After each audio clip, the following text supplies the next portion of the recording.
all for your attention so we can start off our March 1st Stormwater Stakeholder Advisory Committee meeting.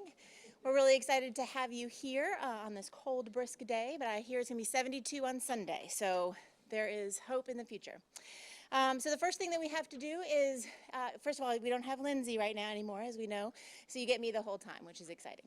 But for the first thing we have to do is the approval of the December 1st, 2023 minutes. Does anybody want to, or does anybody have any questions about the minutes that were circulated?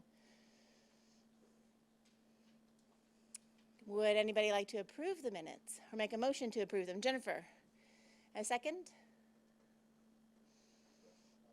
Russ, thank you, Russ. Any questions? Any comments? All right, all in favor? Aye. Any opposed? Fantastic. Now, I say this each time, but I'm going to try and remind you again to please, if you have questions, use the microphone. I think there's a button, is that right, on there to make it record so that we can record your things.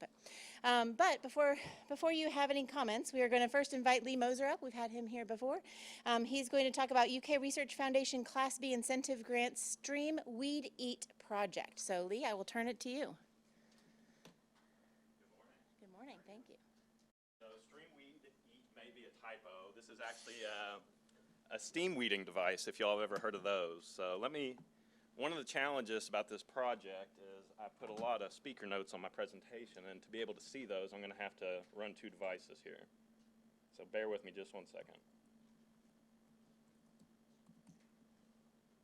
All right, so as Amy mentioned, my name's Lee Moser. It's nice to see you all. I know many of you in the room, so good to see you this morning. So I'm sharing today on the project that we're affectionately calling it UK Non-Chemical Weed Control Steam Weeding. So I'll show you the team here shortly, obtained a stormwater incentive grant through LFUCG to test out a device that generates saturated steam to be used for weed control. So I'll tell you a little bit about it here in just a sec, but that's kind of the initial rundown. So today I'll be giving you a rundown of what our team looked like and some of the history of the project. It was a bit of a revolving door on the project as some folks changed positions. So you'll hear a little bit about that and the project background. Talk a little bit about steam weeding in general, and then we'll talk about the project in specific. And then some of the results and deliverables, we'll look at that. And then we'll have time for Q&A at the end.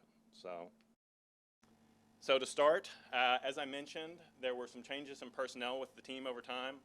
Folks that were originally on the project, I'm going to try to highlight this here, maybe not. So Carmen Agaritas, Greg Munshaw, and Dwayne Edwards were the original PIs on the project. Dr. Agaritas moved on to an administrative role as the Associate Dean for Instruction at the college. Dr. Munshaw moved on to private industry, and Dr. Edwards moved on to Virginia Tech as, I believe, the department chair of the Department of Biosystems and Ag Engineering. So that left a vacancy that Dr. Ellen Crocker with the Department of Forestry and Natural Resources filled as the new PI. And at the time, I was helping Dr. Agaritas transition all of her extension programming. So I came on to help with this project. Other collaborators were folks with the Arboretum, folks you may know, Emily Ellingson, who's no longer with the Arboretum, she's moved on, and Jesse Dahl. And then the great folks with Physical Plants Division, UK Grounds, Stacy Borden, who has since moved on, and Jerry Hart and Richie Katko were also critical in this project. So in general, the project purpose was to evaluate this device and also assess grounds people's knowledge of water quality impacts of things that they do on campus or in general grounds management, wherever that may be. So this actual device and the thought of steam weeding came about because folks are generally concerned with the impacts of herbicides on human health, environmental health, and steam weeding is potentially an option to kind of reduce some of those risks. And what we were really trying to do with this is to test the effectiveness of this device for controlling several species that we find challenging on the landscape that I'll get into in just a minute. So without further ado, we can kind of show you the device. So this is the Weedtronics Satcha Steam SW800 machine. It is the device that was identified to use for this research project. And maybe we should start back at the beginning of the use of steam for weed control. So steam for weed control has been experimented with and used in agriculture back to the 1890s. It became kind of commercially available around 40 years ago for use that's pulled behind on tractors. It's often used in organic agricultural operations to avoid the use of pesticides. So this was kind of an intuitive opportunity to test something that's been scaled down and made commercially available for landscaping applications. One of the challenges that we'll talk about throughout this presentation is kind of the cumbersome nature of the trailer for pull behind use in certain areas, specifically around campus. But just some general idea for you all about how this machine operates. So it has a diesel burner that heats water from the tank, and it's got a gasoline-powered pump that pushes water to the applicator wand, which is much like a high-pressure pressure washing nozzle. So it has various attachments that you can use in different settings and contexts depending on what you're trying to do. So we'll talk about the different types of attachments that we use for the project a bit throughout it. You'll actually get to see it in action here on the next slide. So the actual machine itself internally heats water to about 230 to 250 degrees, and at the point of application it's running about 205 to 218 degrees Fahrenheit, and it's indicated to have shallow penetration into the ground so that it has minimal disruption on soil biota. And one of the interesting things is that, and it can be a challenge as well, it can stimulate seed bank germination, which can be positive or negative depending on what comes up. So something to be aware of if you're thinking about using this in the future. And the other thing that we were really interested in, not just the effectiveness for controlling different plants, but the potential impact for collateral damage on non-target plants. So that was one of the trials that we'll describe here shortly. So I'm going to see if this will play the video, but this is a video of Richie Catco out at the Arboretum in one of our trials. And if you're thinking it kind of looks like wilted spinach or something like that, that's kind of what happens. So winter creeper's got a kind of waxy cuticle on it, and it really did a great job with this applicator head of kind of steaming it, breaking it down, and we'll get to see some of the efficacy results here in a little bit. All right. Third time's a charm. Maybe I'm not pointing it the right way. Telepathy, maybe? I don't know. Any ideas?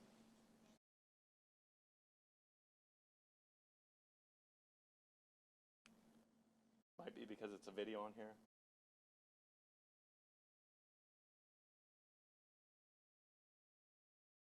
Always one of the joys of live presentation. You arrive an hour early, and then in the middle of the presentation, never fails.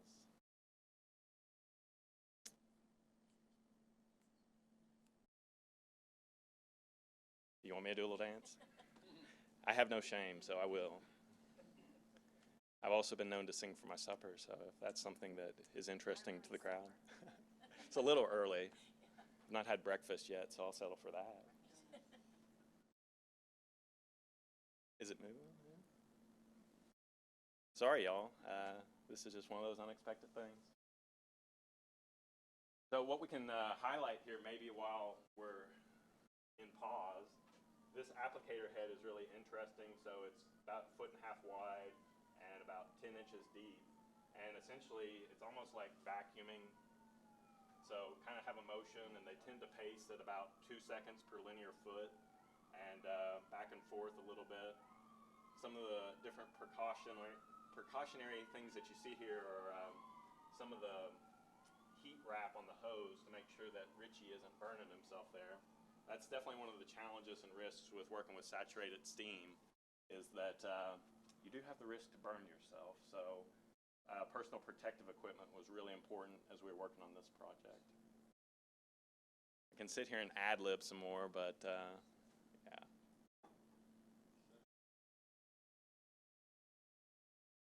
Times of year can you do this?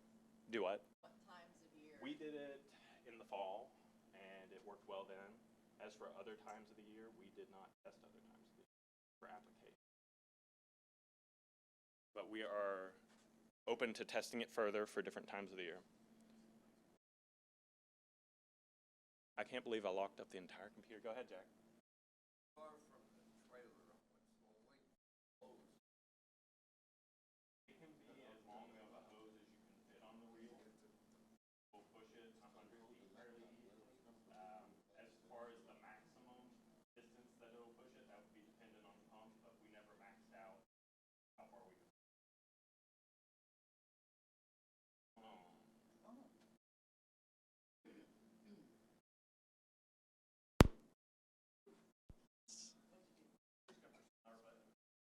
Have you tried turning it off and turning it back on again? Sometimes it's what you gotta do. If you've not had coffee or donuts yet, now would be a great time to do that. Any other questions while we're in between? Russ?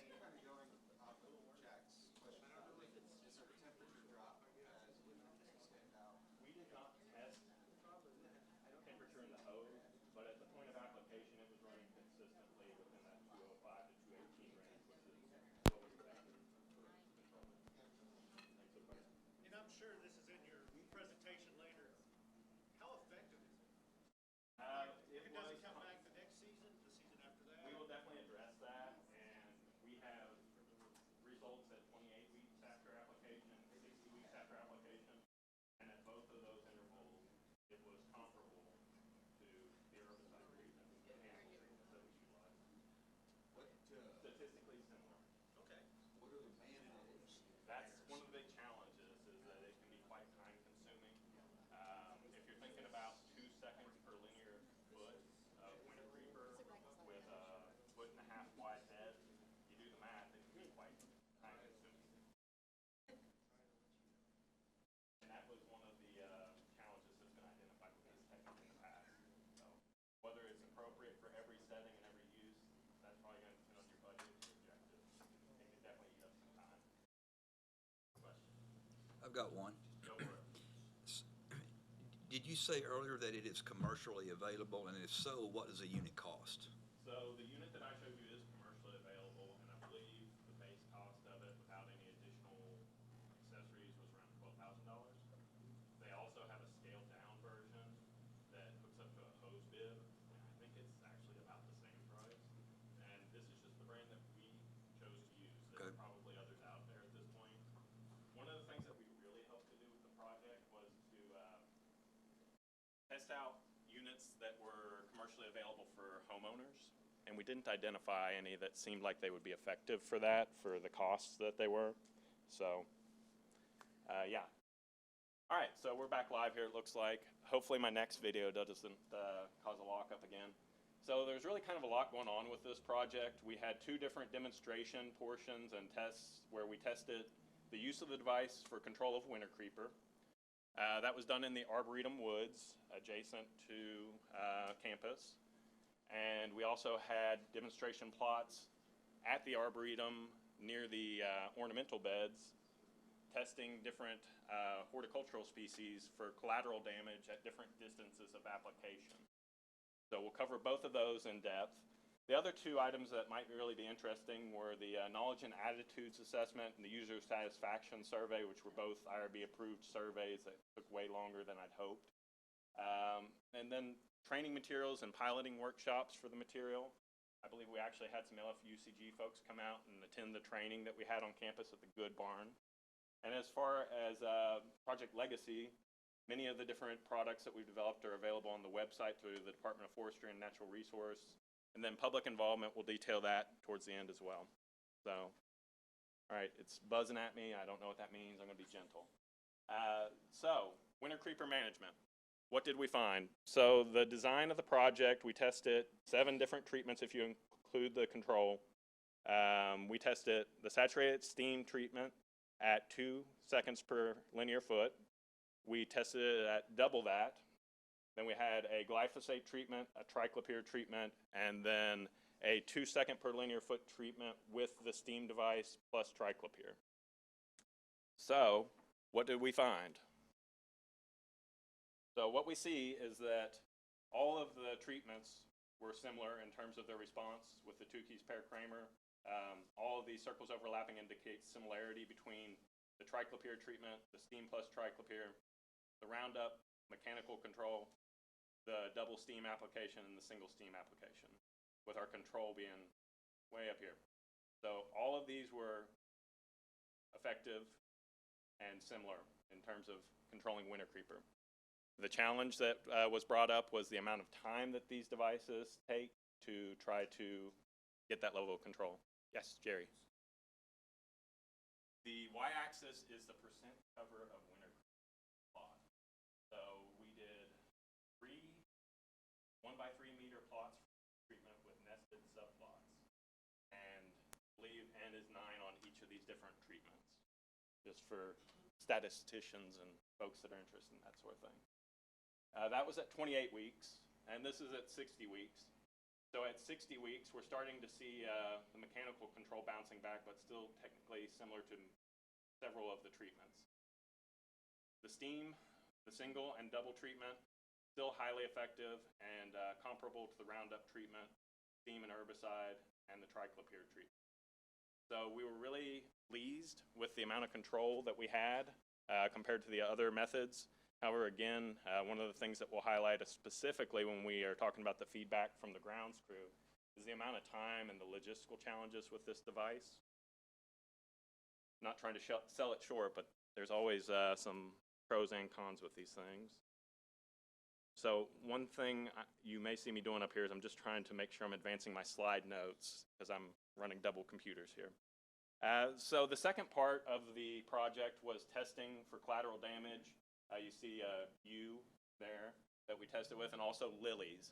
So this was done at the Arboretum near the horticultural gardens, and essentially we're testing whether applying steam weed to control in ornamental beds at distances of 0, 1 inch, 2 inch, and 6 inches from the plant has the potential to impact the foliage. Time of application was at 2 seconds that was identified as effective for controlling. So what did we see? So within all of our treatments, everything was very similar to the control. Dr. Crocker typed up a nice statement.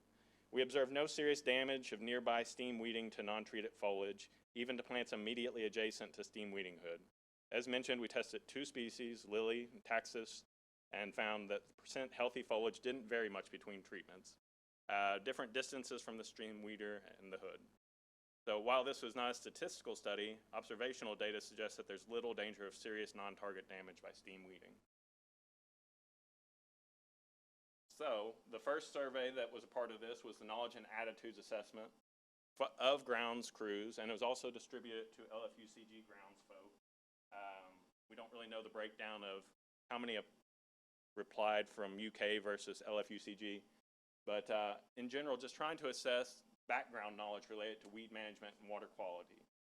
So some of the interesting findings, and I think these are really great, is that 94.11% of the respondents were concerned or very concerned about the quality of waterways in the area.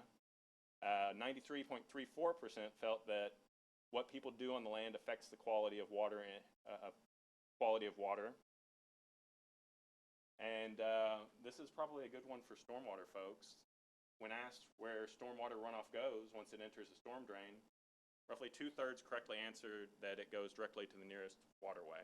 So there's still a little bit of a gap. 1/3 of the respondents didn't necessarily know where the water was going, which has implications for the different decisions we make on the land and perhaps the precautions that we take when we're out there treating with things like herbicides.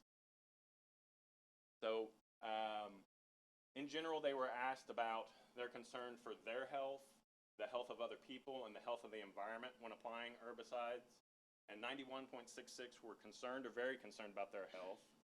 95.84 were concerned about the health of others, and 100% were concerned about the health of the environment. So it means from this result, we think that folks are getting the message with their training that what we do with herbicide management and with landscape management does have potential impacts to the environment and water quality within the respondent group of landscape professionals that we surveyed. So the second survey was a very low number of respondents inherently because it's only of the people that were using the device. So we had 5 respondents, and we were basically trying to get their perceptions of where they're using the device on a daily basis within their work routine, how effective they felt it was, and the challenges that they observed using the actual device. So the majority of areas where respondents identified that they were using the device was on lawns, near flowers. The highest proportion was near trees and shrubs, and we'll highlight why that might be here in a little bit as one of our additional outcomes, and on hard surfaces. So some of the considerations that they're thinking about when they're using this device are some of the logistical challenges of getting the trailer into where they're trying to apply it. It does take a bit of time to fire it up, get it up to temperature, and actually utilize it. So that was a concern for many of our users on campus. Maintenance and making sure that the device was properly functioning, as with any device, is a challenge. And I think just the limitation of not having access to multiple devices was challenging. If they really liked using it, sometimes they had to wait. So that'll be another additional outcome that we'll show here shortly of how they addressed that. So in parallel to the user knowledge and attitudes assessment that was asking how concerned they were about using herbicides, we asked about how concerned are you about using weed control in relation to the health of other people and the health of the environment. Again, low sample numbers, and it looks like not all 5 of the respondents answered all of these questions. We didn't have any that were very concerned. And it looks like some typos down there. I apologize on that, but it was actually 2 concerned and 2 not concerned on how concerned are you about the health of others. So the health of the environment, majority were not concerned, 1 was concerned, and 0 were very concerned. And how likely are you to want to continue to use the steam weeding unit? And see the breakdown there. 1 was somewhat unlikely, possibly because of some of the logistical challenges. Neither likely or unlikely 1, somewhat likely 1, and extremely likely 2. And again, the challenges and benefits and just general feedback that we received is that it seems safe and effective. So here's one of the pitfalls. It takes a long time to get going and a long process to control weeds. The lugging of the entire unit could always be easier. And unit with trailer and water tank is difficult. So again, getting at that cumbersome nature of the device, how it's designed, and just some of the challenges of operating it on a day-to-day basis. So one of the outcomes and one of the project deliverables was a training workshop. So you see us having a panel discussion with Richie Catco, who was one of the primary ground supervisors that utilized the device, Jerry Hart, and then Stacy Borden over on the left. Had folks come in and basically learn about the device, some of the challenges, some of the results, and actually receive some pesticide applicator continuing education credits for attendance and participation. And this is kind of one of the neat little side outcomes of the project. Grounds really did like the device, and they're interested in exploring it further, but the challenges of maneuvering it around, the startup time, and the management of a large trailer being identified as challenging, they were able to obtain some funding to get a smaller, more portable unit called the Green Ninja. So kind of cool. And that actually hooks up to a hose bib, so you don't have to worry as much about hauling a water tank around and trying to drive a trailer around campus. Or maybe if you're using it in a city landscaping setting, could possibly be a little bit more manageable. So this is the website and the instructional video of basically how the device works and some of the rationale and background behind the project as kind of one of our legacy projects or products that lives on the Forestry Department's website. Other things that are interesting, public involvement. So this project was highlighted on From the Woods Today. We had signage out to guide the public to the web resources so that they were able to understand what's going on, because it kind of looked unusual in terms of what we were doing out there. very unique device. Covered in the Arboretum newsletter in 2021. And just some additional outcomes on campus, places where it's been used, places where they found it effective. If any of you all have ever walked through the Cooper Tunnel on campus, below the Kentucky Tobacco Research and Development Center and heading towards the hospital. So that's traditionally been managed as turf. Kind of steep, not a great place to mow. So we chose to revert it to pollinator and wildlife habitat. So they applied several different treatments, steam weeding being one of them. They also used some drip torch burning and herbicide application in different portions of the hillside to basically prep the site for a 17 species native wildflower mix. So now it looks a little bit more like that. This was not a part of the study, so statistical survey or statistical analysis and results aren't really available. But if you ever walk by that site during the spring, it looks completely different. It's really kind of a nice feature now on campus. And we feel that it's doing what we'd hoped it would do. The one challenge that we definitely notice is things like Johnson grass. Really, it does not do well with Johnson grass and things that are rhizomatous due to that nature of shallow penetration of the steam. The other big thing, and this may crash us, I'm sorry, it's another video and it's really, yeah. So one of the initiatives on campus over the past several years has been to expand tree rings to the drip edge of the trees and try to use arborist chips on campus to reduce the cost of purchased mulch. So the device has been identified by the landscaping crew as useful for expanding those tree rings as opposed to using herbicides. Hey, it worked. This one's got a video too. So cattail management. This is one of the attachments that's available. It's a spike to kind of inject into the ground and hit down into the rhizomes of plants. And anecdotally, without a study that was done on this, the grounds crew found it effective at managing cattails along 2 of the stream restoration sites. Specifically, they used it out on the one by the softball stadium on Alumni Drive considerably. So the additional outcome that I mentioned, the UK grounds crew liked it enough to try a smaller version. Haven't had a lot of feedback on this, but as far as I know, they like it. So that's what I've got for y'all. Any more questions? I know we had some time for questions already with the tech issues. Jerry? Can you describe the noise level of the equipment? It is noisy. So decibel-wise, I'd have to look at the spec sheets for the device, but ear protection, hearing protection was required during use. So that was one of the items that was identified by the grounds crew as being a potential downfall. There are certainly certain areas where a noisy pump and generator, might not be appropriate. Russ. You mentioned the application for. Thank you. You mentioned the application on organic farms. Had there been any utilization of this on the South Farm or the? Not that I'm aware of. Okay. I have not heard or seen or found any evidence of use. Or any indications that they're interested in using it? Not that I've been made aware of. Okay. Ken? Cost of the trailer, the equipment, and the water tank? Around $12,000, and I believe around $3,500 worth of additional parts were purchased to maintain it and utilize different attachments that they were interested in. And then you use 2 different fuel types, gasoline for the compressor and then diesel for the Correct. burner?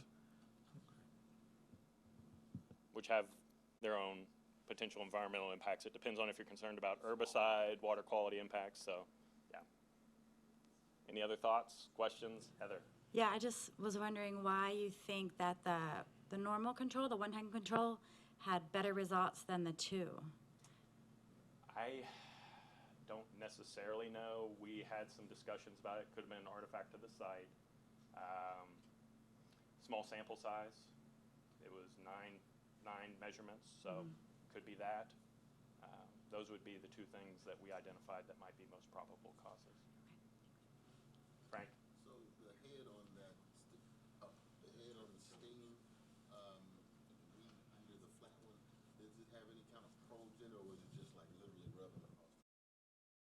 So it's got the material that a cutting board, like the white plastic cutting board is made out of, that's kind of heat resistant. There are two of those as sliders on either side of that head, so it's just ever so slightly elevated above the ground. And then you basically just vacuum motion with it back and forth, if that answers your question. Do you think if you were to have like some kind of probe bristles type and kind of lunge it into the ground, do you think that would kind of help it be more effective, or kind of get underneath if it would actually, I'm just wondering if it would have. It depends probably on the applied to the species roots. of plant that you're trying Yeah, to treat. okay. It may not be necessary for all species of plants. Okay. And it could potentially disrupt soil microorganisms if you're getting too far down into the soil. So that's one of the benefits of just using the hood, is that it's identified as to have very shallow penetration. And our temperature readings that we took generally showed that it didn't have very deep penetration. Okay. So things like that spike head might be more appropriate if you're trying to get down on something Okay. that's Like those got a- cattails where you yeah. do. Okay. Thank you. Yes, Eileen. Yeah, this looks like a really great option for water utilities because we cannot use herbicides at our facilities. We have to use manual control or a salt solution, which have their own challenges. Are you aware of any contractors that have these units available? I am not. Okay. If you ever hear you do. They don't exist, but as far as we're aware, this commercially available version of this is fairly new. So it could certainly be an area of opportunity for a contractor around the city. I got Frank? do you think this would be effective on vegetation coming up between pavers, since it's I think it certainly could be. If you're wanting to control the vegetation in pavers, like pervious pavers, right? it could definitely kill some vegetation. A lot of issues with vegetation kind of. That would, if this would be a good idea. I think it would be worth trying. I think it would definitely wilt the vegetation and likely control it. As opposed to torching, like I've seen some people do. That is an alternative method for sure. Yeah, the guy in Dalton Anyone else? Yes, Russ. blowtorch. I've got another follow-up question. My question about the time of year for when the treatment was done, but also what would have been the time of year treatment, the 28-day and the 60-day, like on the winter creeper? The treatment was done late fall, early beginning of winter. I don't know the exact date off the top of my head. I can find that out for you. So if you back that out 28 weeks, push that out 28 weeks and 60 weeks, that would give you the answer. But I don't have the day off the top of my head. Let me get you that information. Okay, so you're saying it would have been towards the end of the growing season when the treatment was done, and then the assessments were done in the wintertime? In the spring, once spring came back around. Let me get the dates for you. Okay, thank you. Thank you very much, Dr. Moser. Mr. Moser. Mr. Moser, sorry.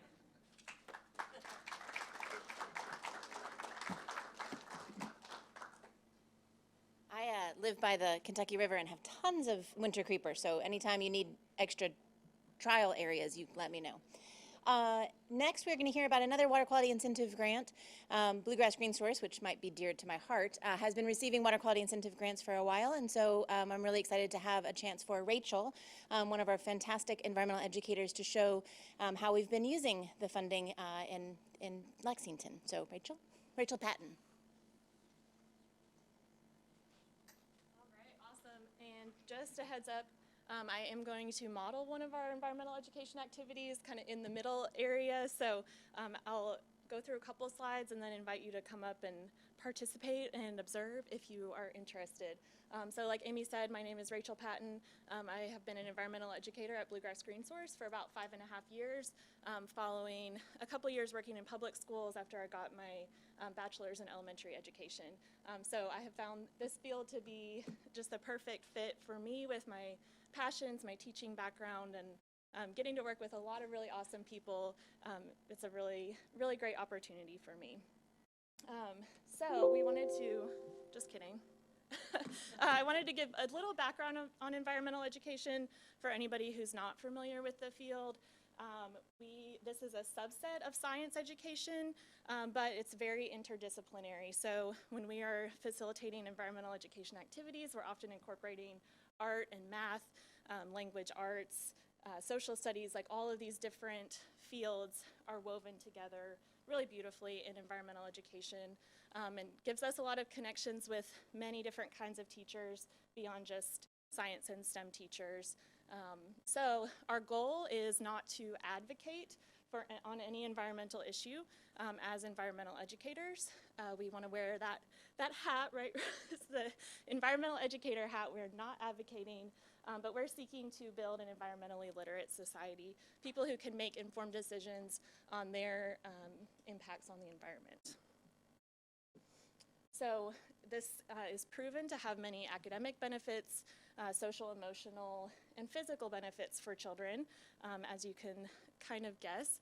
A lot of our kiddos are spending more than 40 hours a week in front of a screen inside, and less than an hour outside with unstructured playtime. We do not really promote unstructured playtime during our visits to schools.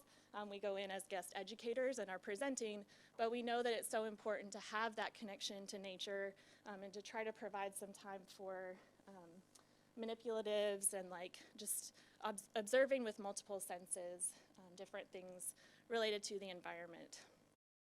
So we've seen this decline of children spending time outdoors, and it's linked to rises in ADHD, depression in our children, childhood obesity, sleep disorders, many, many, many negative things. So we recognize those benefits of environmental education, seeing more cognitive development and ability to focus, decreases in ADHD, enhanced peace, enhanced self-control, lots and lots of other things, benefits to eyesight, physical development, all of those things are incorporated with connection to nature and environmental education.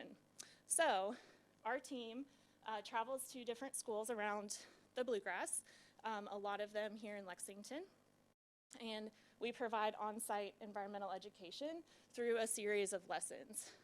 Today we're going to talk about our water education programming, but we also do programming on ecology, waste reduction, and energy as well, with preschool through high school students around the area. So with that being said, our preschool environmental education programming, we have our Junior Energy Explorers program and our Junior Nature Explorers program, which Water Quality Incentive Grant funds some of that. So I wanted to demo one of our lessons for our Junior Nature Explorers program.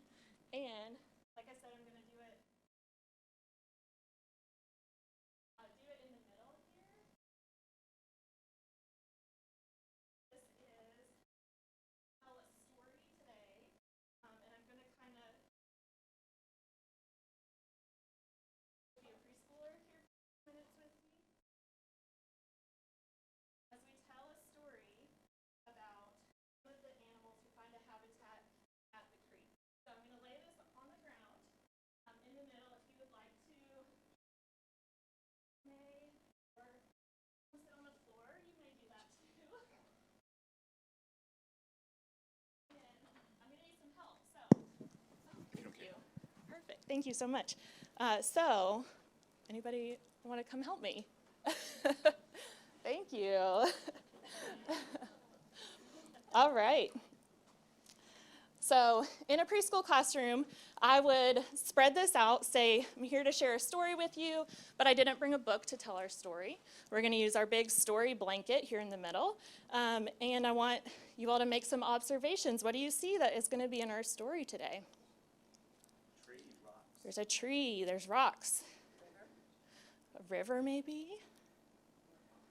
Or pond? Sky? Some grasses, right?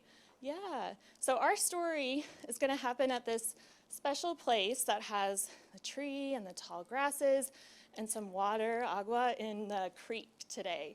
So a creek is a place with moving water. There are lots of great animals who live there. How do you think the water got to that place? Rain, you're right. So when the rain falls down, it's going to wash across our land, end up in our water bodies. So before we start to share our story words, we're going to dress our tree up a little bit, give it some leaves. I'm just going to, for the sake of time, give a couple people some leaves to add. You don't have to put them all in there if you don't want to. Whenever I visit a classroom, I want to make sure all students are engaged. I've tried to learn some of our Spanish words for this, some of our ASL for a lot of this, and want to make sure that every student gets a turn to participate if they want a turn. Awesome. Sorry.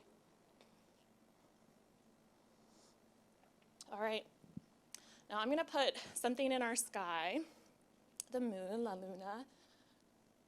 Usually, when we see the moon in the sky, what does that tell us? It's nighttime. Not always, right? But a lot of times it is nighttime, and our story starts at nighttime. So, it says, all is dark and quiet. Down by the creek tonight, see a raccoon walk along in the pale moonlight. Where do you think the raccoon could walk? I'm sorry.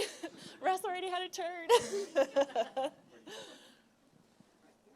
Oh, our raccoon, a mapache, is so happy. It loves to live by the creek. It likes to eat a lot of things, right? But kids absolutely know that raccoons eat trash. It's crazy. 3-year-olds. But they love to eat critters who live in our creeks, crayfish. So it says the crayfish scuttles near, then sees big raccoon and hides. It's scared. He'll wait until she leaves. Next to a rock he slides. Do we have rocks in our story?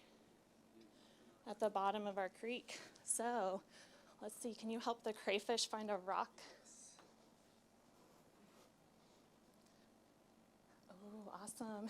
Depending on my students, we might go into talking about how the crayfish is really camouflaged in the rocks. That's a defense mechanism.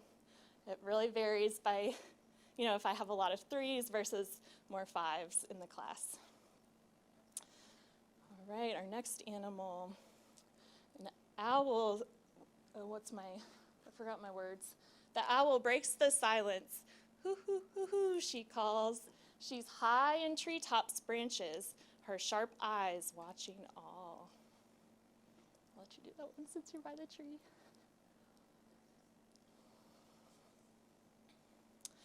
The bat swoops and zooms. Wow, what a stunt. Flying bugs should be aware when the bat is on the hunt.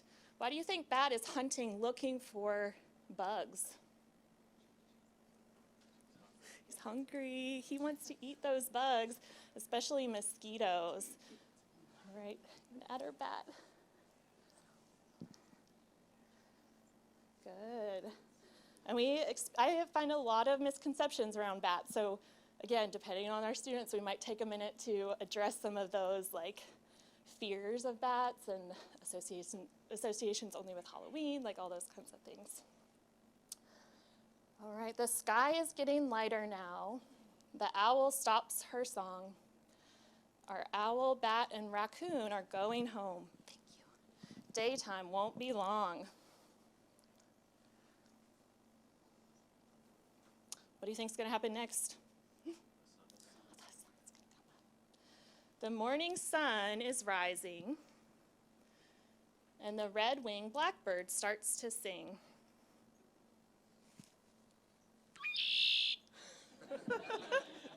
And stretches out his wings. Do you want to do it, Jennifer? You want to put it? No? Do I want to do it? Yeah. You can pick a spot for him. You can put him in the tree. You can put him in the sky. Yeah. I don't know. Male. Is that a male? The females look very different. They're brown and streaky, again, for camouflage. Yeah.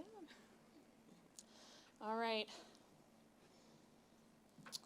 Our frog wakes up and looks around, watching with big eyes.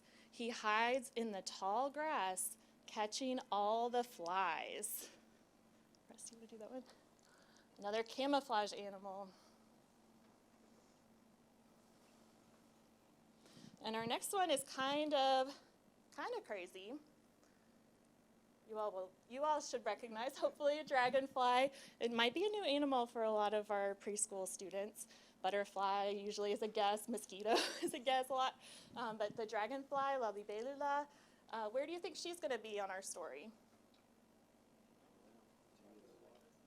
Yeah, in the sky. She can move in the sky with her wings, but her baby looks very, very different, right?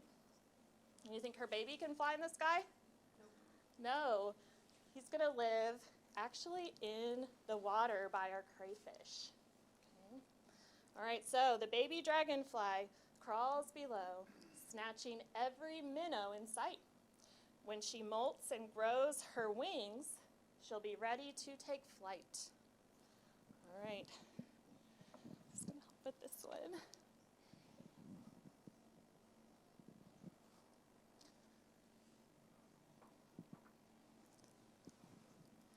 Awesome, and let's do our last animal.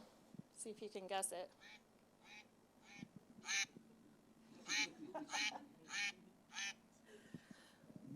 All right. Quack, quack, quack goes the duck. Down the creek he swims. He stays cool in the shade under the big tree limbs. Oh, thank you so much. I'd love to see you sharing. Thank you. All right, and then I usually have everybody help at the end model some signs. With young children, we've got to use facial expression and other modes of communication to engage all our students. So the creek is a home for animals big and small. It gives food to some and shelter for them all. So we would do those signs together, think about some of our larger animals, getting our nighttime ones back out to our larger animals, and some of those really small animals, the dragonfly, the crayfish. Sometimes I add a snail to the story, depending on number of students and engagement level and all of that.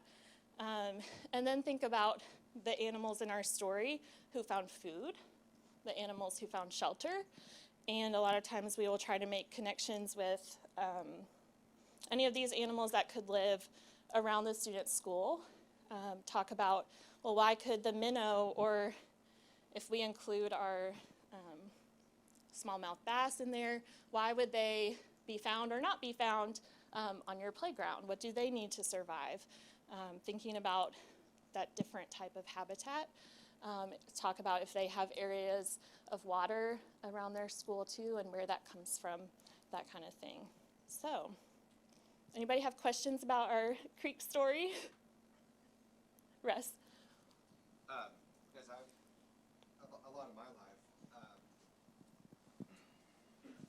thank you. A lot of my life, our culture, or what I've grown up with, was sometimes nature is a different place. Like we might see a rainforest or something on even a different continent, and not a lot of information. I actually know not only we're in nature, but we are nature. How do you incorporate that aspect of, where we've got kind of this, maybe, a good representation. I like the animals and everything, but how do you connect that with, where are these places? Where do we live? How, you mentioned like the playground and schools and stuff like that. Can you talk through like how you get those kids to start associating that it's not necessarily a made up place? And yeah. Thank you. Yeah, so a lot of times I find this to be a really great intro lesson into our Junior Nature Explorers program, both as a good way for them to see these systems and how things are connected, but also for me to kind of get to know the students and like who I'm working with. Do they know tree before I come to visit them? Do they know some of these animals? And then in other visits, we would try to get outside and explore and kind of compare our place at school with the creek and compare those animals. So if you've got multiple visits, you can say, remember when we Yes. were talking about this? And then you're outside and then they have that. Yes. Yeah. So that it's a little trickier with the younger ones. We work with a lot of public school preschool classes that have really, really high needs. significant disabilities and delays, and they're amazing to work with, but it's trickier to get all of them outside and traveling, and just with timing and their attention spans, and for other reasons, like we can't go off-site, like all of these different factors. So we really try to focus on like getting outside at school with preschoolers at least, trying to make those connections. And our visits are usually every month, so we can, between one visit to the next, we can help them remember what we did last time and just continue to like reinforce those concepts and build.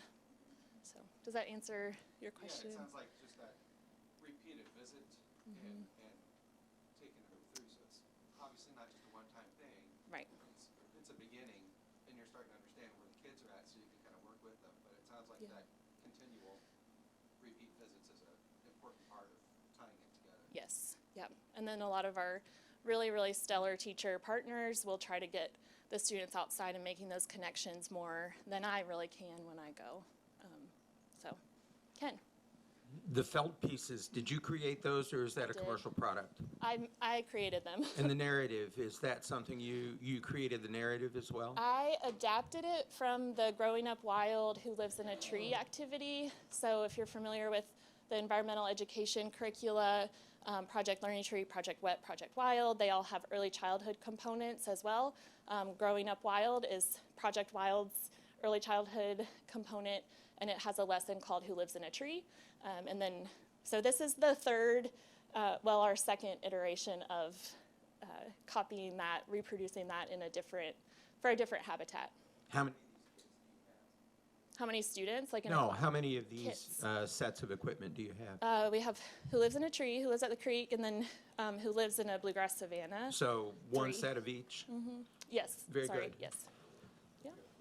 Sure. Do you incorporate like behavior? I know they're going whatnot, but do you incorporate like pollution, like like behavior from littering and things like that? If it comes up, if a student asks, I do. With young children, it's really, really important to instill a love of the environment and curiosity for the environment before we tell them about those kinds of issues. That can really very quickly lead to overwhelm and that kind of thing. So, yeah. But we do try to talk about like the connections and how everything helps each other in this habitat. It's all connected, and so hopefully that instills that foundation on which they can grow and learn. Mm-hmm. Do you have programs that are more suited for non-school groups, like neighborhood kids or something like that? We have some. We do like partner with a lot of libraries in the region to do mostly like family engagement events where there are stations set up for the families to go and see a guiding question and information, vocabulary words, and do a little activity together. Sometimes we'll go in and like read a book or do an activity like this leading into those stations. Not as much currently with like community centers and that kind of thing, but it's certainly something that we're open to. Yes? Hi, this is John Pike.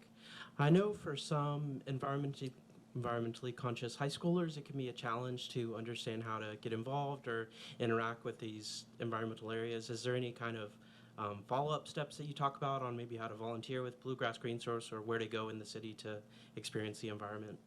Yeah, not as much with preschoolers, but and I tend to work with preschool and elementary, but we do try to encourage projects on the school level, assisting with clubs and that kind of thing that want to take initiative, take action. One of my coworkers worked with a team at a Lexington middle school who wanted to help with a nearby park, and they established like recurring litter cleanups and improved some of the signage and that kind of thing. So we try to meet everybody where they are, and if it comes up for us to support and encourage other things, absolutely. Does that help? Yeah. Okay. All right.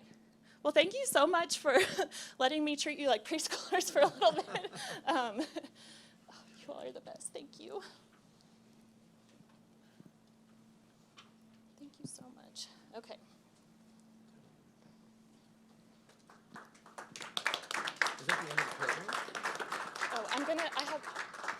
don't need this anymore. Huh? Oh, sorry.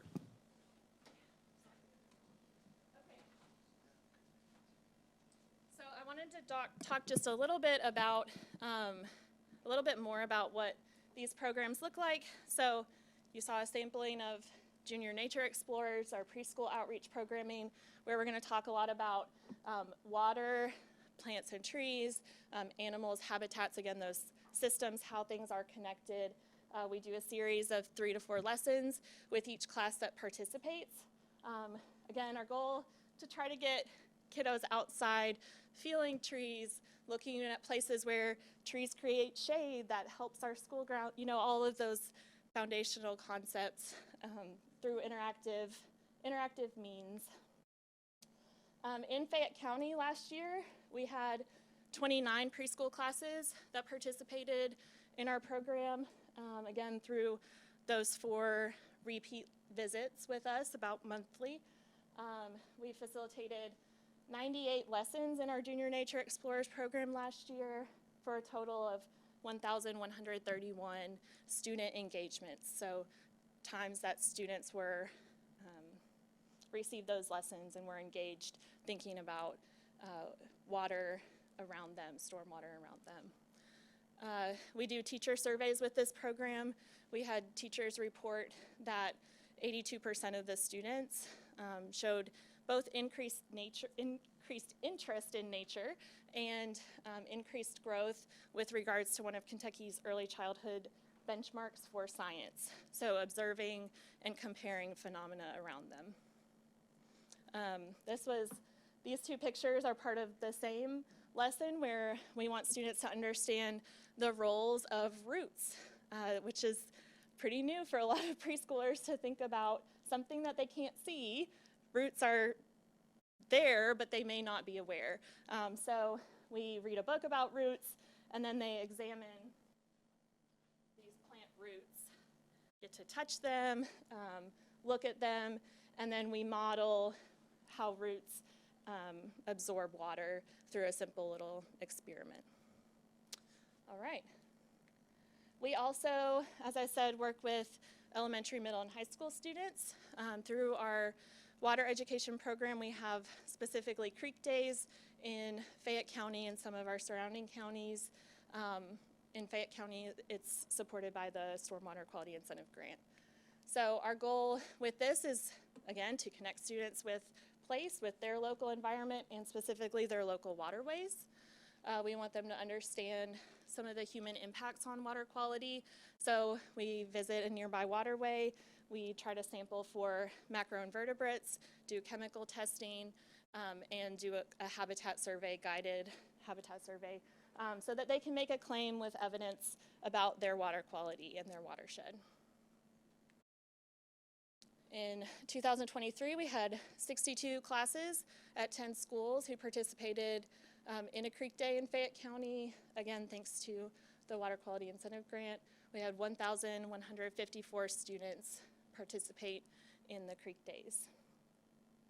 Any questions about that so far? We provide all the materials for that, provide boots if they need them, nets, sampling materials, hand washing station, all that kind of stuff. Russ? My question about the creek days, are there enough locations to do creek days? Would you like to see any more of those? Yes, more accessible locations. Yeah, that's what I had. I mean, because it's a matter of not just a creek, but being able to get the students in a timely manner as well to those locations, and the creek being suitable enough for young folks. Right. So one of the current findings is that we're able to work with schools that are within walking distance from a creek. So that eliminates a lot of students who may already feel disconnected from local waterways. So we're trying to apply for funding to transport those students to still a nearby creek, but one that's not maybe within walking distance. So yes, would love to see more accessible streams. And it's not unique to Fayette County. I'm working with a class in Woodford County, and they're in Versailles, and there's not an accessible nearby creek there that does not have really high levels of E. coli that I can take them to. So we're bringing them to Midway where I live. So there's just, it's not unique to Fayette County, but yes, it would be great to see. All right, and then last year was our first year to really have dedicated programming around Tree Week, which is in the fall. And again, this was for elementary, middle, and high mostly, although a lot of my junior nature classes in October focused on trees as well, and we were able to get outside and think about the benefits of our campus trees. We looked at different internal and external structures of trees and talked about their functions. We were able to plant some trees with some of the students, and then they calculated a lot of benefits, ID'd trees on their campus, all that kind of thing. Last year we had 28 classes participate in Tree Week programming with us directly, and another 11 classes used materials provided by us, whether we modeled the lesson for a teacher and then left materials with them to do with other classes, or if they borrowed materials from our resource library. So we were really excited to see that interest level for tree programming. We had 7 schools participate and 1,294 student engagements during mostly October, right around Tree Week. It wasn't all during Tree Week because that was a high volume, but it was all around Tree Week. So again, looking at structures like roots, doing tree ID. I was really excited to partner with Naki from Geomancer Permaculture to do a really awesome tree walk at Julius Marks Elementary, where they're designated as an arboretum here in Lexington. So it was really, really fun for the students to get to understand that was a really special thing for their school, and here's why it's so important to know about our campus trees. So, any questions about our EE programming for preschool through high school? What kind of feedback do you get from the students? They're super excited, always.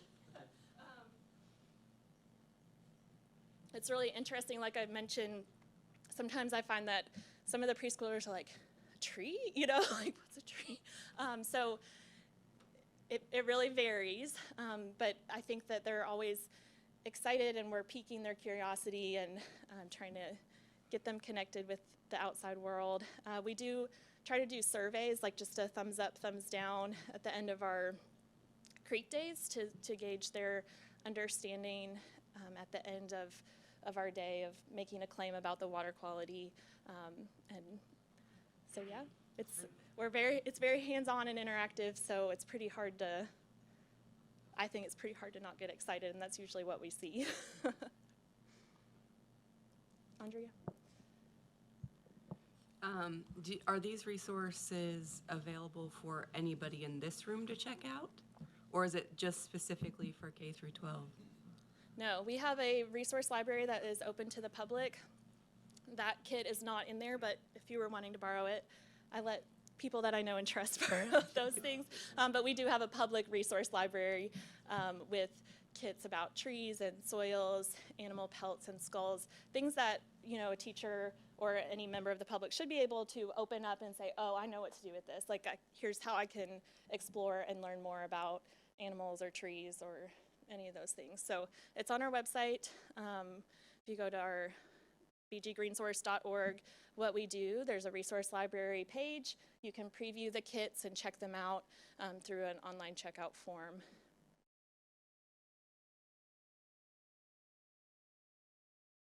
All right. Well, thank you all so much for having me today. Again, thank you for bearing with my craziness on the carpet.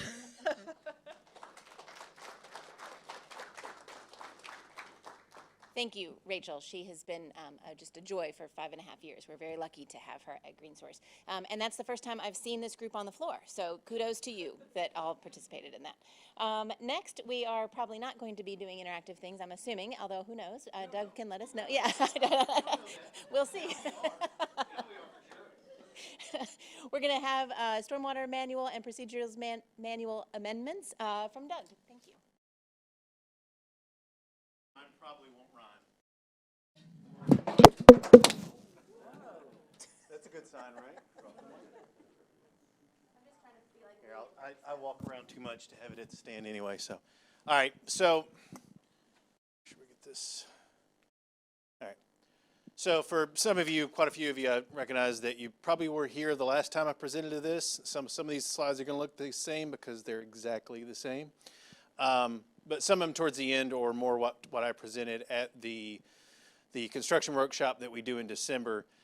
Because by the time, when I presented to you guys, not quite a year ago, maybe 8 months ago, 10 months ago, we were in the early stages of development. Well, early stages of development with the development community, but we had already kind of internally discussed it a lot. And now we're at the point where we've actually made the changes and they're official. So I'll cover some of that timelines because I think what some of the community, even this community, which is more educated than most community, it doesn't understand is how we get from A to B. How do we get from a problem to a solution, which is what we hope we're doing with some of our regulations. So that's what I'm going to focus more on today. I'll probably go through the first couple slides pretty quickly because, again, you guys have already seen those.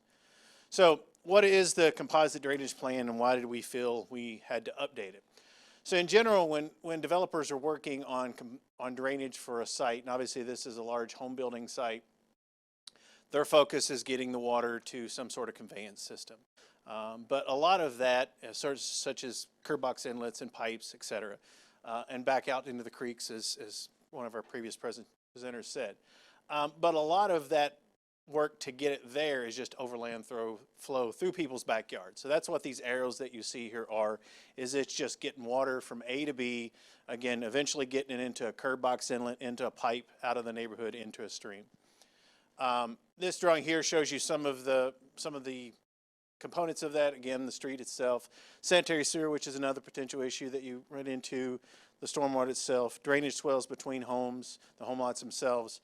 But before, our composite drainage plans just really showed, as long as you're making the water flow downhill, we're not going to be much more specific than that. So the problems that can lead to that when we have those drainage problems is that as I said before, let me back up here, you don't have elevations here. We're just saying, can it water go downhill? Because water should always go downhill unless you have a pump. So that's one of the problems, is that this drainage plan didn't have elevations before. Another problem is that why do we see problems in these lots is that, you've got, 20 different home lots here in this area? That may be 20 different home builders, depending on where you're at. More often than not, it's, 1 to 5, but we've had some areas where it may be 10 or 15 home builders. And those guys or gals don't do a very good job of talking to each other and making sure they're not creating a problem for their neighbor. So that's another part of this composite drainage plan, as it was before, is that just the arrows is great for if you're the first person in. If you're the last person in, you might be left with some things that make your life harder. Again, timing of if you're first in, probably doesn't matter. You can make your water go downhill no matter what. But if you or the folks before you have built mounds and built things that impede that water flow, what you end up with is, if you're the last person in, you're in trouble. And then the last thing is, frankly, what home builders do, or not home builders, but homeowners do to create problems, is where you see all these arrows in these backyards and these side yards. Homeowners like to put fences all the way to the ground, even though they're not supposed to. They like to put raised beds and other things that impede that water flow. Again, utilities are often back there. So our challenge is trying to work around all those to make sure that water goes where it's supposed to. So what happens when it doesn't go where it's supposed to? It goes into people's backyards, and you have a nice walk-out swimming pool, or walk-in swimming pool in this case. Again, this is a less extreme case, but this is unfortunately common in some spots where you have relatively flat elevations. Again, all it takes is one home builder or property owner to do something that creates problems for everybody. As you can see here, this fence, it's all the way to the ground. So any sort of little things like that matter when, a development may happen over 5 years, 10 years, because they just compound themselves one after another. Again, same situation, maybe the same backyard, but you see that this water that was supposed to flow between those houses and then down, because you can see this is downhill, clearly can't because the grading's wrong. And how do we fix that? So, and before I get into actually what we talked about the solution will be, I want to talk a little bit about how we got to there, because when I presented last year, we talked about what are the next steps, and the next steps were quite a few. So we'd already met some with a lot of the developers and their builders and their engineers in the development community to kind of discuss, you guys are the ones that are doing this in the field. What do you think the solutions are? Because we'd probably had, what, Richard, 10 meetings up to that point, and bounced around probably 10 different ideas as to how to solve this. So we asked them, you help us solve it. We don't want to create a regulation that is both hard for you to meet and hard for us to frankly regulate. So we work with them in order to get what do we think is the least worst solution. Because again, we could do things that are perfect from an engineering standpoint, but aren't practical. We hear that a lot. Well, why don't you just? Well, why don't you just is never just. It comes with all the ramifications of, well, why don't you just sewer the entire thing, put it all underground? Well, how do you get to that? Then you have to make sure you have an easement through the entire backyard that no one ever puts anything in, including trampolines and swimming pools and everything else. It's just unrealistic. So those are the kind of conversations we had with a lot of the developers and their engineers. We had 2 or 3 meetings with them.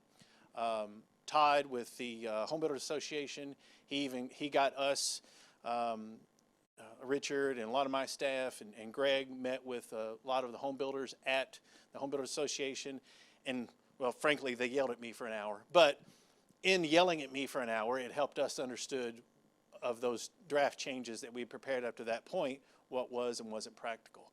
And we made some changes based on that. So one thing that the public, I think, often thinks is that we just come up here, and I think some of the development community thinks this too, but we try to give them input so it isn't, is that we just, in a vacuum, develop these regulations and then we just hand down the tablets and say thou shalt. That's not how we do anything. And I think this group probably understands that more than anything because you've been involved in some of those, how we do changes. But that's probably the biggest thing that I wanted to convey to today, that this wasn't developed in a vacuum. This was developed with both sides at the table. And again, there were some disagreements, and there was a hell no's and hell yeses, and we have to's and we won'ts.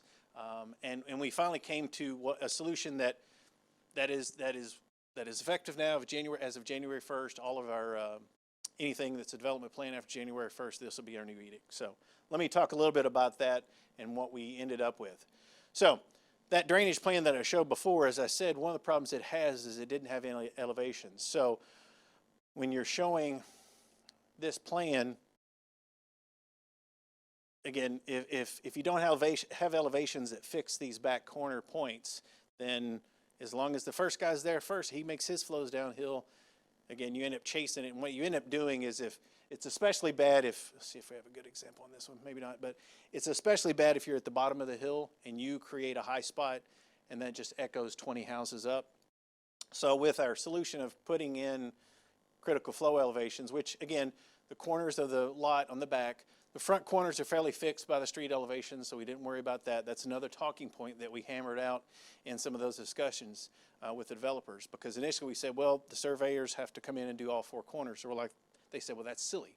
Your front 2 corners are set by the height of the street anyway, so there's no need to do that. So again, simplified our solution. And then again, if we have any swales or any surface inlets that are in those areas, we want to make sure that those are recorded. Again, the next step would be to revise and republish that composite drainage plan, because sometimes, again, in discussions with developers, they said, we might get out there and hit rock that's way shallower than what we thought it was. So we go in and we adjust our street elevations as needed and our stormwaters. It's like, oh, it's fine. Just update your composite drainage plan so that, again, water flows downhill. So that was the responsibility back up here. I probably didn't cover that enough. That's what the developer's engineer is supposed to do. So they're going to set the grading and set what those elevations should be in the field. So what does the builder do? Well, the builder basically builds it to that. That's the onus on them is to build it as it was designed. And that's why those elevations are critical. So the builder has to, when they submit a land disturbance permit to us, they would have to basically show that they've communicated with the developer's engineer to submit that composite drainage plan to us so that they understand that's their responsibility. And then again, at the end, they actually go back, survey those critical points, whether it be the back two corners, the swale, the surface inlets, and show us that, yes, these as-built show that I did build it as it was designed. It will flow as intended. Again, and that's where it shouldn't matter whether that the first person, if you're the first or the last, it shouldn't matter, because if it's based on those elevations, the compounding shouldn't really happen as much. One thing I will point out here is that the variance that we allowed in that, our initial, and this is where a lot of discussion and a lot of engineering judgment came into play, is initially that was 2 inches, 1/10 of a foot, Richard, something like that. And honestly, that was the number. I wouldn't say we picked it out of the air, but 6 inches felt like too much. 1 inch felt like too little. So we played with that, and originally I think said 1/10 of a foot, or maybe 2 inches. And then we went to the development community and talked to them, and that's when I got yelled at for an hour. And they're like, well, that's not practical. We can't do that, et cetera, et cetera. So we said, okay, how about we meet somewhere in the middle and say 4 inches? So that's where we ended up. And again, that's the good and bad thing about regulations, is that they can change. So if we get out there and see that 4 inches is, again, indeed not practical, or is it working from one direction or another, either it's too high or it's too low, then we've got the ability to go back in and make tweaks to that. Knock on wood, 4 inches is the right amount, and we can move forward. But because this is a little anecdotal, and that we can't, we're not running studies on every one of these yards, that some of it has to be a little bit of give and take. So as I said earlier, the requirements for this are going to be effective at January 1st development plans. Again, that may change and tweak in terms of what that value is. We did have one of the developers volunteer a small residential area they had that was, development plan was already through before January 1st to be our test case. So they're going to do this, even though they don't technically have to, for a small, what is it, 20? I'm looking to the people that were in some of those meetings, 20 lots, I think, or something like that, as a test case to see, do we need to adjust that 4 inches, and are there other elevations that we need? Are we getting too many? So hopefully with that communication and cooperation between us and the development community, we can come up with a solution that doesn't end up with the unintentional indoor swimming pools. So with that, any questions? Yes. That 4 inches, that's plus or minus 4. Yes. Like you've got to be within 4 inches. So, and on those elevations, and it really isn't 4 inches. And this is where I don't want to get too deep into this, because this will literally take an hour of explaining how we got to 4 inches. But if you're on a steep slope, 4 inches is like, psh, who cares? But if you're on a flat slope, 4 inches can make a big damn deal. So that's why we struggled with 4. To a lot of people, even still sounded like too much. So that's why that may, I say plus or minus, but it's really not, because if you get too far out of that range, then you can, like I said, if you're at the bottom, if you're the person at the top of the hill, and you've already had 20 homes built below you, and every one of those was off by 4 inches. Yeah, that was my. You're now 48 inches off. So there's going to be a little bit of engineering judgment from our engineers and from the surveyors on what's practical, based on the home lot size, based on the home lot slopes, based on the adjacent slopes. But trying to put that into regulations is just silly, because you end up just chasing. You're never going to account for everything, so you put in a more generic regulation like we have now, and then just use some judgment and common sense to get it to that 4 inch desired. Yes, sir. I'm usually working on the downstream end of some of the developments and such, and knowing that, as stormwater runoff increases, we're seeing parallel damages to our waterways. And so my thinking is that I think there's something to be gained by decreasing stormwater runoff. to help our waterways. When you showed the picture of the backyard that had the standing water, or if you can go to the next one that showed, yeah, like that one. When I look at that picture, I think, seeing the kind of a flat horizon, I don't see a lot of topography or elevation. The other thing I'm not seeing is trees. I'm assuming there's probably really compacted soil.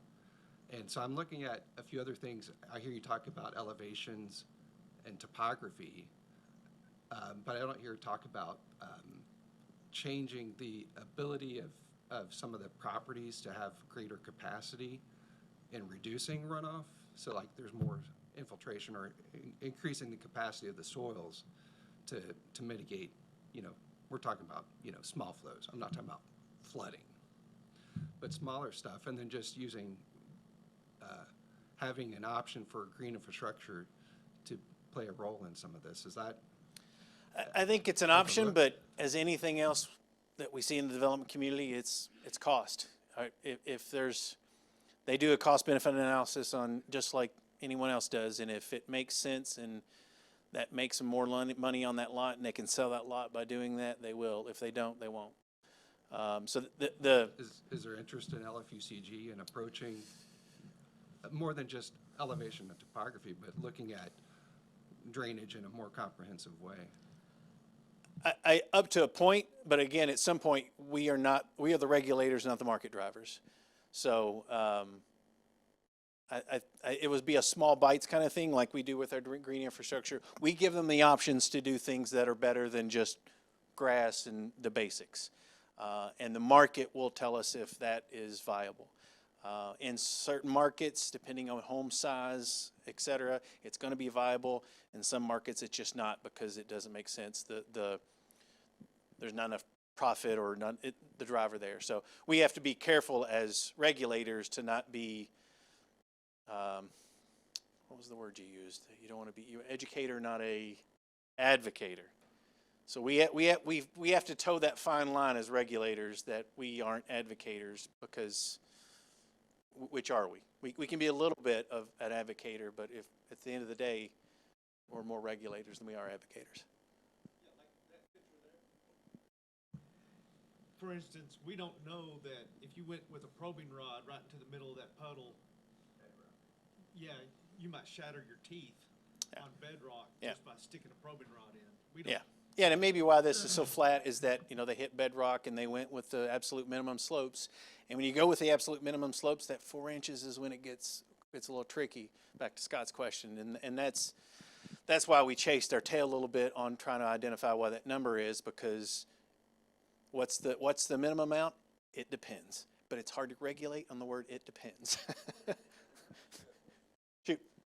With the grants, we're starting to see a lot of grants for proposals dealing with what should have been something that the developer had to deal with.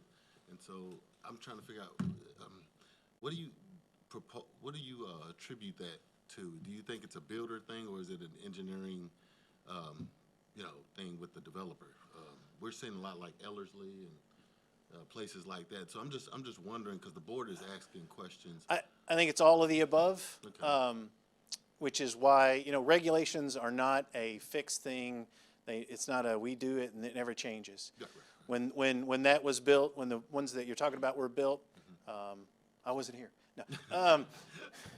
But who knows what the regulations were at the time and whether they didn't know what they didn't know. Right. So that's part of it. Okay. But the other part is that did the developer and builder do a crap job? Probably as well. So sometimes it's who to blame. It's literally everybody. But one good thing about the regulations is they are fluid, so that when we see problems, we can make these changes. Again, that doesn't fix this person's backyard, but our goal is to fix the next 100 person's backyard. So that's the goal. It's looking back and trying to figure out why everything went wrong in the past. I've given up on doing that. We did a little bit of that even when we started this exercise. And it's like, we're not going to fix 30, 40, 50-year-old drainage problems. But we can fix 30, 50, 40-year-old drainage problems from now, which is our goal. So can we not add into our regulations a certain percentage of infiltration required for sites like that? Because that would help. That is between you and the planning commission and the developers. 'Cause we can, it's hard. You're Yeah. gonna have to get their buy-in, and if they don't buy in, we don't do it. I'm not saying we can't, I'm just saying it's a very uphill battle. Okay. See, this is related to the hydrology requirements, and I understand that on a new development, queue or discharge is not supposed to change off of these facilities. Is that correct or incorrect? Ideally, if you do, you account for it by having facilities downstream. And so the drainage components, they still have to meet that discharge volume. Yeah, this doesn't change any of our other requirements. So that can, if they use infiltration or they use some sort of storage system or, even recapture, they can do that. I'm sort of impressed in terms of the regulatory development process that you all used on this in terms of going out to all the different parties and that kind of stuff. So it's kind of interesting to watch you all update the stormwater manual in pieces. We haven't done a comprehensive update in 4 years, 5 years now? 2020, I'm sorry, yeah. But just in terms of, did you have to change an ordinance to implement this, or were you able to do it under existing authority? We just did it under existing authority, yeah. Thank you.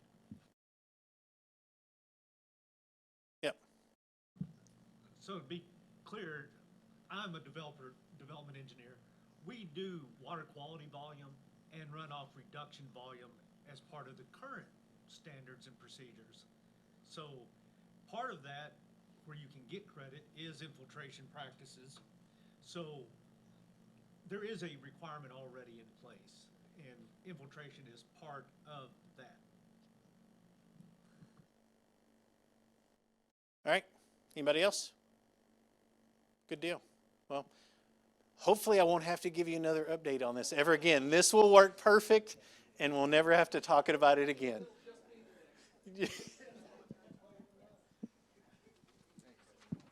I don't trust that, no. After it fell, I'm not going to touch that. Thank you very much, Doug. I appreciate that.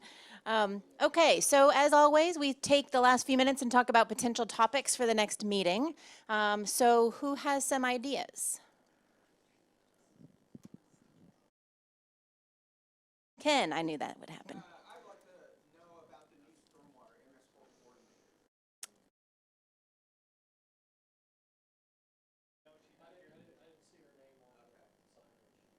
Okay, so we would like a meet and greet with the new stormwater coordinator. Yeah. All right, that sounds great. Other ideas? Okay, should we do more on the floor stuff next time? That would be get everybody excited to talking again. Okay, announcements. So we have announcements listed here. I am the chair, and Lindsay usually does this part, and so I don't know what I'm doing. So we're just going to read it. Although Jennifer might talk about Water Week. Let's see if I can work this microphone. I can. Okay, I can run through the ones that are mine. So Water Week is coming up. We have in-person, self-guided, and virtual events. Technically, the Water Week host sign-up is closed, but it is on the website until Monday. So if you did not submit an event because you forgot and you would like to submit an event, you have until Monday because it's still up there. So we also, another little kind of housekeeping thing for Reforest on April 13th. If you are interested in having a table in the tent, please go ahead and send us fill out the form to be an exhibitor. If you did not get an email to be an exhibitor, but I think probably everybody in this room who would be an exhibitor got an email, you can email the Live Green email address and we'll send you the form to fill out. So Water Week's coming up. We're very excited about that. At the end of Water Week, we have the Reforest 5K on March 23rd. So if you would like to support tree planting in our community and do a run or walk through Heisel Park, it's really cool because it's like very early in the morning, obviously, and it's beautiful out there. So if you've never been out there, it's really neat. It's a good event. The signups are open, so please come run or walk with us. We have Reforest coming up on April 13th, Reforest at Home coming up on April 20th. The Art by Nature sites are open, so that's our program for basically art inspired by nature. We'll have a gallery this fall at the Living Arts and Science Center, and the theme this year is Monarch Way Stations. So those locations are already up on the website. So if you would like to go paint a monarch or sculpt or any art is fine. So all of my creative folks in here, please participate in Art by Nature. And I'm going to go back to March 23rd because I wrote it weird in my notes. We are celebrating Earth Hour, and Earth Hour used to be very efficiency focused, where you would turn off your lights for an hour on the last Saturday of March to kind of just recognize not using as much energy, but now it's more of like a celebrate the earth and spend an hour doing something for the environment. So we have our Earth Hour website, and we have several events. The Reforest 5K is part of Earth Hour, and there are several parks events and community organizations who have events that day. So spend an hour doing something to benefit the earth. And I think I have covered, oh, no, March 18th and 20th, Stormwater Incentive Grant Q&As. It feels like cheating to plug my own Water Week events and not everyone else's. But if you know anyone who has not applied for an incentive grant before and they have questions and they fall either into the neighborhood or education grant category, please encourage them to attend one of the Q&As. It's the same information at both. You don't have to come to both. It's just one for the evening people and one for the daytime people. And I think that's everything that's mine, which is almost all of it, Amy, so. Oh, and that's the end. One more thing. Now we're done. There was, Frank, do you want to talk about the deadline? Yeah, I'm talking about, we had our Water Quality Fees Board back on January 11th, and there was a couple of changes I'd like to note for the upcoming FY25 grant application cycle. The board approved to continue with the change order program, which helps to provide additional funding for economical challenges dealing with supplies and materials and what have you. They also allowed to continue with the tree canopy expansion establishment program for Class A and B infrastructure scoring matrices. So we're accepting those types of proposals as well for FY25. They also approved to increase the volunteer rate from $7.25 to $15 an hour to fall in alignment with Lexington's minimum wage rate. And then also, this was spurred by one of our topics at the last meeting, approval to allow for preferential scoring for projects that align with proposed BMPs and or actions items of approved watershed management plans. So if you have a proposal that is attached to watershed management plans that are approved, then there's a preferential item in the scoring matrix for that. So we'd like to announce those items, and also I'd like to announce that the Class A and B education grant applications are due on May 3rd of 24, and then the Class B infrastructure grants will be due on on July 26th. So if you have proposals, those are the deadlines for that. Thank you. That's great. That $15 an hour is huge, Frank. And to the fees board, thank them for us too. Yeah, Ken. I'm sorry to piggyback on the agenda, but in terms of topics for next meeting. Oh, yeah. I don't know what the current development is in terms of stormwater management planning for the urban service boundary expansion areas. If that is developed to the point that we can hear about what current plans, costs, and requirements would be for that. That's great. We'll put that on the agenda or on the list. since I have the microphone, I'm going to tell you some updates from Bluegrass Green Source that aren't on the screen. But we have on March 16th at 10 o'clock at our office on National Avenue, we have a rain garden and riparian buffer workshop that is part of the Water Quality Incentive Grant. If you attend that workshop, you are eligible for up to $650 to plant either a riparian buffer or rain garden in your yard, but you have to attend the workshop. So March 16th at our office on National Avenue at 10 o'clock. We have our 4th annual Sustainability Summit. Jennifer and Heather have been helping to plan that. That is not directly water quality related, but there sure will be a lot of water quality involved in it. It's at UK again. It is going to have featured the sustainability coordinators from Lexington, our very own Jada, as well as Cincinnati and Louisville, and then we'll have some smaller grassroots community organizations as well doing it. We do serve other counties other than Fayette, so we need to include the smaller communities as well. But most importantly, I think, and most exciting, we're going to have speed networking sessions where you can sit at your table and 20 experts from around the region will be coming and you can talk to them for about 10 minutes and get to know what they're doing. So you might learn about energy even though you care about water, but you probably didn't know you cared about energy as much until you talked to our experts. So the speed networking is going to be really fun. And then slightly unrelated to you all, but I'm going to mention it anyway, is we have our inaugural Green Business Innovation Forum. So this is where businesses from the region will be talking about their sustainability initiatives on water, but also on energy and waste reduction, and that's going to be at BCTC's Newtown campus on May 31st. So those are my updates too. Now we'll open it up if anybody else has updates they'd like to share. Yes, Jennifer.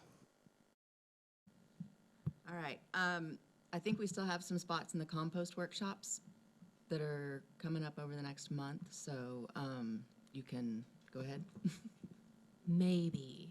I haven't checked with Seth. We filled up, so courtesy of our sustainability office, we can now offer the compost workshops to anybody who lives in Fayette County, not just people with city waste service, because they're funding the outside of city waste service spots. I believe we have a handful of those left, but we are filled up for the city service spots. However, if you are interested in the compost workshops, there's one tomorrow, kind of late for that. There's one next Saturday, and then 2 closer to the end of March. Maybe the Saturday after that. I can't see a calendar in my head, but our website's just /compost. But if you're interested in being added to the wait list, if you are in Fayette County and have city waste service, you can email Live Green, which is up there, and it's our catch-all email address, and we'll put you on the wait list for the compost workshops in case we have spots open, because we do have people cancel and that kind of thing. So. Okay, and a few more. The Solarize Lexington program for 24 kicks off on March 12th. We submitted on behalf of the MSA, the Lexington Fayette County MSA, our priority climate action plan late yesterday afternoon. It will be available on the city's website. It's a pretty impressive document, especially since a year ago at this time, Jada and I had no idea what a priority climate action plan was. So big thanks to Abby with Tetra Tech. They were the lead preparers of that document, and it's really good. We are also working on a landscaping and tree protection ZOTA, Phase 1 ZOTA that we anticipate filing in April, and it will be heard by the Planning Commission in May. We're going to use the month of March for public input, so be on the lookout if you have interest in our landscaping or zoning ordinance or our tree protection ordinance. Just be on the lookout for that kind of stuff. So that's all I have. Thanks. Any more things coming up? All right, well, we get done early. Not too much, don't be too excited. But we'll see you all in June, first Friday in June. Thanks.